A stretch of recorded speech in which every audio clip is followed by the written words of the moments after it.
is Cassandra McBride, and I'm the Toxicology Health Educator at the Virginia Department of Health. And I'm here to tell you a little bit about the toxicology program and what we do and what our role would be in an emergency response involving a chemical release. Next slide.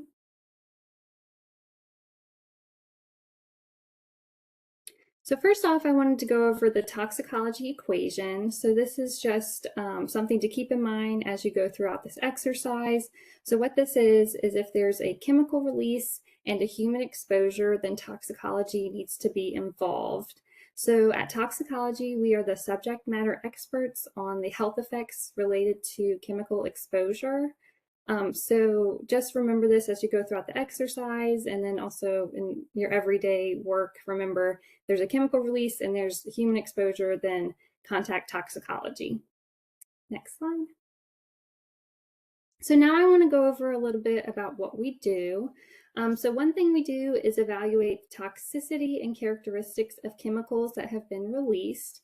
We also determine how the public is being exposed to the chemicals that have been released. So whether that's through drinking water, soil, or breathing in air. We also compare the chemical concentrations with available comparison values to determine if there's a potential risk. So comparison values are concentrations of chemicals at which if humans are exposed to it, they won't have any health effects. So what we're going to look at is the value of the chemicals that have been released and compare them to comparison values. And if they're close to the comparison value or above the comparison value, then we're going to determine if there's a risk and come up with a plan. So we get those comparison values from EPA and also ATSDR, which is the Agency for Toxic Substances and Disease Registry. And then also if there is a potential risk, we calculate the exposure dose. And this is just how much of the chemical people have been exposed to. This is important because health effects are dose dependent, meaning that the effect is determined by how much a person is exposed to. So one chemical can be beneficial and even be used as medicine at a low dose, and that same chemical at a high dose could be lethal. So that's why it's important to calculate that. Next.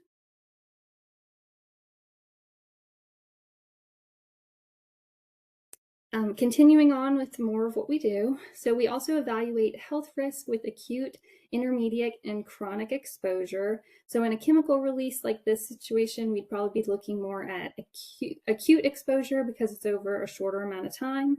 We also evaluate non-cancer and cancer health risks. So again, since it's shorter amount of time, in this situation, we'd probably be looking at the non-cancer health risk, just because cancer health risks usually result in long-term exposure.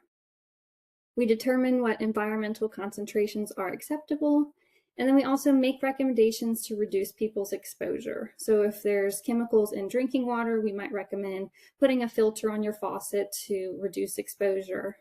And if it's in the soil, we might recommend vapor mitigation systems so that those chemicals in the soil don't get into the air in the buildings. Next slide. And this is just what we provide. So we determine safe concentrations of chemicals in people's environment. So we're going to look at the values and determine when it's safe to go back into the environment. We advise other programs at Virginia Department of Health, local health districts, and local and state agencies when chemical releases occur. So we'll give guidance on what type of samples to collect and when to collect those samples. We also respond to the public and media outlets and officials regarding impact exposure on health. And then we also educate the public about the risk of chemical exposure through guidance documents, fact sheets, and other materials. Next slide. And then this is our role in emergency release. So one, we would determine if there's a hazard present. We'd also determine what concentrations of chemical is safe in the environment. So like I said, we would be the ones to say, once it hit this level, you can go back into the environment, it's safe. We also interpret environmental sampling results and make recommendations on how to respond. So what kind of happens is DEQ will collect the samples, and then either they'll do the test or they'll send it to DCLS to do the test, and then they will send those results to us and we will interpret them. And then we also support public education and communication efforts. So whether that's creating talking points or fact sheets and communicating that to the local health districts or communicating that to by ourselves. Next slide.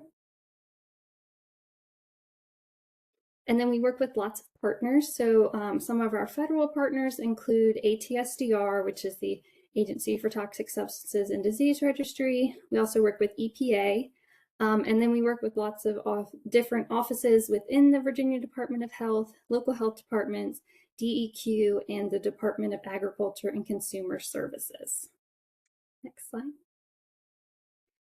And this is just an example of what the state chemical response plans looks like. And so you can find that on the intranet. Next slide. And then where you can find us. So Toxicology is only located at the central office in Virginia. We don't have any field offices and we aren't in the local health departments. So if you need us, we are at the Richmond office. And if you don't want to travel to Richmond, you can contact us by, next slide. You can contact us by emailing us at our toxicology email or calling us on our toxicology hotline, or you can email and call either one, all of us directly. So we have Dwight Flamia, he is the state public health toxicologist. Amy Hayes is the health assessor, and then I am the health educator. Next slide. And if you have any questions throughout this whole exercise, you can relay them to any of the facilitators and they will email or message us on Teams and we'll get back to you throughout the day. Thank you.